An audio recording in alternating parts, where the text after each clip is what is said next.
What's up guys, and welcome back once again to Daily Reviews. Today I'm going to be checking out a newish cooler from Be Quiet. Thanks to them for sending this out for a review. Today I'm checking out the Dark Rock Pro 5.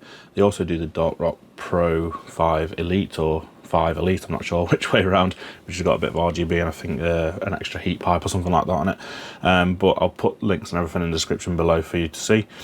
So we'll get this unboxed, show you what it looks like, show you the size of it, give you some information about it. And then we're going to get it in the system with 5900X and we're going to test it and see how well it performs basically. And then following this video I'm going to do some more testing against the old Dark Rock 4 and also against the Noctua NHD15 just to see how well it performs in its sort of category, because it is a high priced premium air cooler. So today let's take a look at this, unbox it, have a look, get it installed, and then we'll let you know how well it performs. Right, so here we have the Dark Rock Pro 5. This is the massive box it comes in. We'll talk about the specs of it, basically what it gives you on the box, so you sort of get an idea as to whether it all can be compatible with your case and motherboard, whatever, and whether it's good enough for your CPU, which it should be pretty much good for any CPU, to be honest with you, as it is a 270 watt TDP, as stated here. So it should be good for even 14900Ks and things like that. I'll be testing on my 5900X today.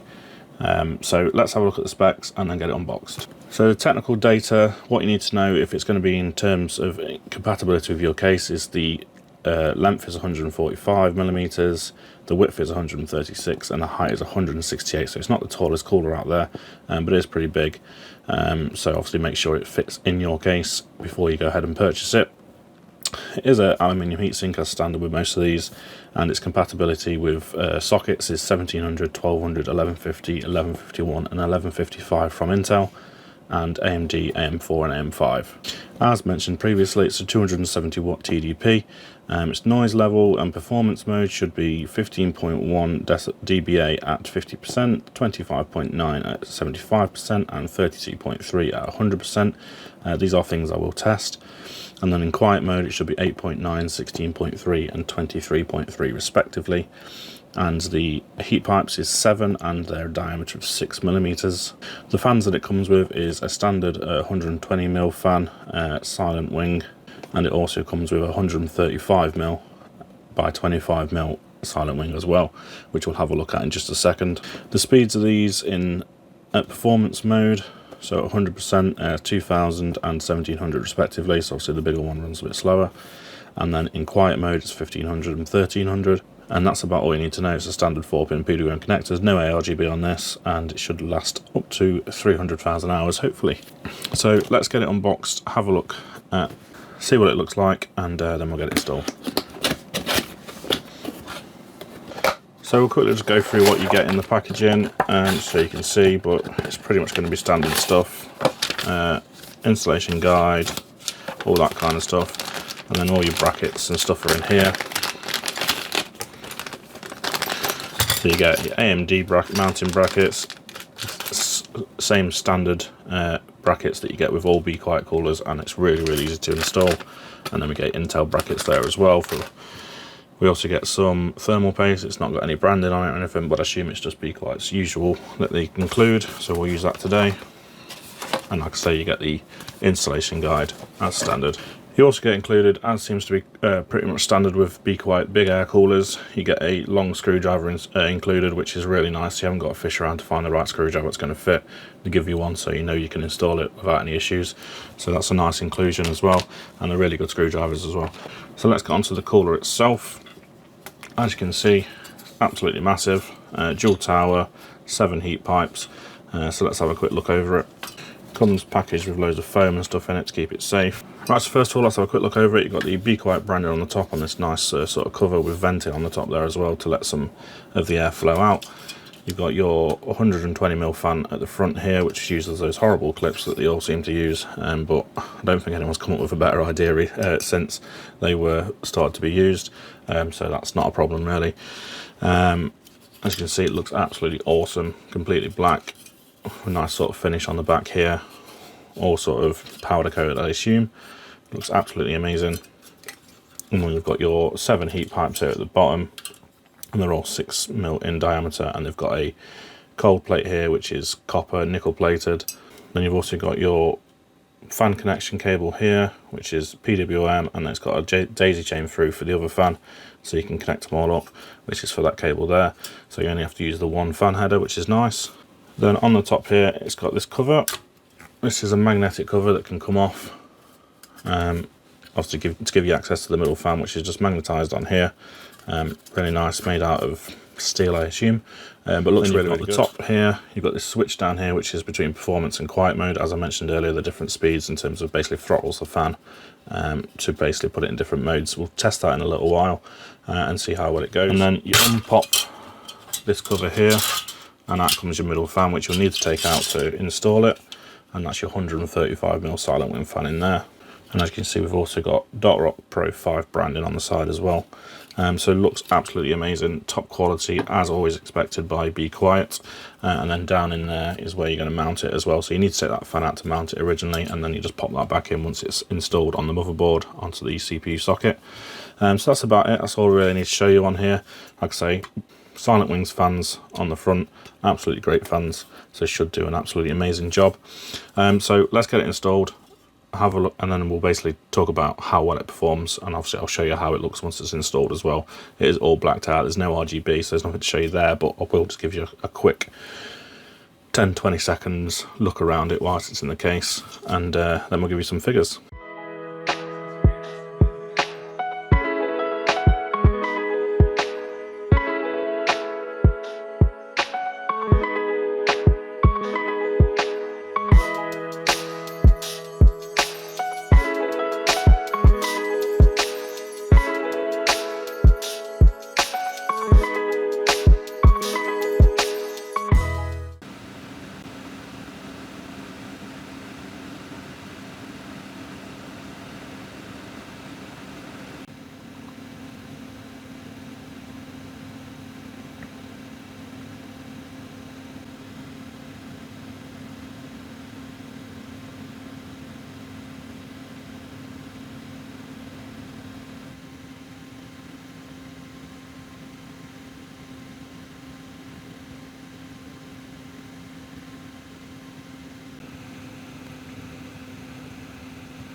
Right, so we've got the Be Quiet Dark Rock Pro 5 installed, and I have to say it's absolutely awesome. In terms of looks, I've shown you a little bit already. It looks absolutely epic, and the RAM clearance is actually really, really good. This is Team Group's Delta RGB DDR4 RAM, which is very tall RAM, and this fits over it nicely, as you can see from obviously the videos that I've shown you. So yeah, in terms of looks, I think it looks absolutely awesome. Obviously it's no RGB, so if you're doing a non-RGB air-cooled build, and this will look absolutely amazing in there, and I'm looking at doing that in a Be Quiet case soon, so stay tuned for that. But other than that, let's talk about the other things I like about this. The installation is an absolute breeze. It's so easy. The old Dark Rock 4 used to have like a little plate that you had to hold down and then screw into the bracket that was on the socket, which was a bit fiddly if you were doing it in a case already. Obviously, I know a lot of people don't do that. They put it on the motherboard before they install it, but obviously for me, doing testing, I have to do it once it's already built, because I'm changing coolers out all the time and things like that. So that was a bit fiddly. Now they've basically made it so it's all included on the cooler itself, so you literally just screw it straight down to the bracket that's on the socket, and it makes installation so much easier. Slide the middle fan back in, connect it up to the front fan, plug it into your motherboard, and you're done basically, and then basically snap that magnetic cover back on, and it looks absolutely awesome. And it's, like I say, it's really easy to install. So let's talk about the performance results of this. So I've done basically testing in the performance and the quiet mode, and then I've done some sound testing in the both modes at different speeds. My testing, I've just done it 100% in both modes because it is a very quiet cooler, so I personally don't see the point of doing it in the lower ones, but I'll give you a sort of an idea of how it sounds after that, which I'll put on soon, so you can see sort of what I mean about it not being that loud. So no need really to test it at those speeds. And obviously you're going to set some sort of curve on it as well, or you're going to leave it to its default curve for your motherboard and it will do its job as it needs to do it. But even at max chat, it's not very loud at all. So let's talk about the idle temperatures. We had a ambient in here of around 17 degrees when we did these. So it was, for the silent mode, it was 35 degrees and performance mode was 34, a degree difference, not a lot to talk about. Could even be margin of error really. Didn't make a massive difference basically. Then we went on to a Cinebench 10-minute test, multi-core. Like I say, this is a 5900X. To push it really, really hard. It's not a real-world sort of scenario. You're not going to get these sort of demand on your CPU during like normal tasks, really. Unless you're doing rendering and things like that, you might get a similar sort of stress on your CPU. But this is sort of a worst-case scenario, as I've said in previous videos. So in terms of the Cinebench, the maximum temperature over the 10 minutes was 72 degrees at silent mode, and that was an ambient temperature of 18. And then on performance mode, it was a maximum of 70, an ambient temperature of 17. So 72 at 18 and 70 at 17. So that gave us a 3 degrees difference basically. So again, not a massive difference. So if you want to run this in quiet mode, you can get away with it, and it does a great job. 70 degrees is not a lot for the CPU running on multi-core. I do have PBO on auto, by the way. It's not completely stock, but I've not tuned it myself. I've literally just stuck it on auto and let it do what it does. Then I like to do some game testing to give you a more real-world situation. So I've started using Cyberpunk 2077, and basically I'll run it at 1080p maximum quality with DLSS on quality to basically push more frames out, get the CPU working harder and see how it performs. So the maximum on silent mode was 60 degrees, and that was an ambient of 18.7. And then the maximum on the performance mode was at 60 degrees again, but that was an ambient of 19.2. So it got a little bit warmer in here, so there is a very small difference. What's that, 0.5, half a degree basically, nothing really. And again, could be within margin of error, especially as my thermometer was constantly rising with the temperature in here. I haven't got a controlled environment, unfortunately, so that could be down to that as well. So pretty much no difference whatsoever in basically quiet and performance mode. So it's a great cooler all round, does a great job, as you can expect from Be Quiet. If you've used their stuff before, you know how good their stuff is, and I've done a lot of testing on theirs before. Is there any issues with this? I can't see any, to be honest with you. The only thing, and I mentioned it on all these coolers that use the same thing, it's kind of an industry standard, is those little clips that you use to put the fan on. However, the fan comes pre-attached and you don't actually need to take it off to install it. You literally just take the middle one out, so it's not actually that much of an issue on this one. So they've kind of made life easier there. But if you did need to take it off and reattach it, they are a bit of a pain. But that's just nitpicking really. There's nothing really I can say about this cooler that that's particularly bad at all. The fans are absolutely good, great quality. It looks absolutely amazing, and obviously, as you can see, performs really, really well as well. So that's it, guys. I hope you enjoyed this video. I hope to give you an idea of whether you want this. Price on this, I think, is around £90 here in the UK. I shall again leave some links in the description below for you to have a look at where you can get this from. So that puts it in the leagues of, kind of puts it in the realms of the sort of noctua DH15 kind of coolers, although that is probably 20 to 30 pounds more expensive than this. So I am going to do a video later on comparing the two and basically seeing whether it's worth spending the extra on the Noctua or just going straight ahead for the Dark Rock Pro 5.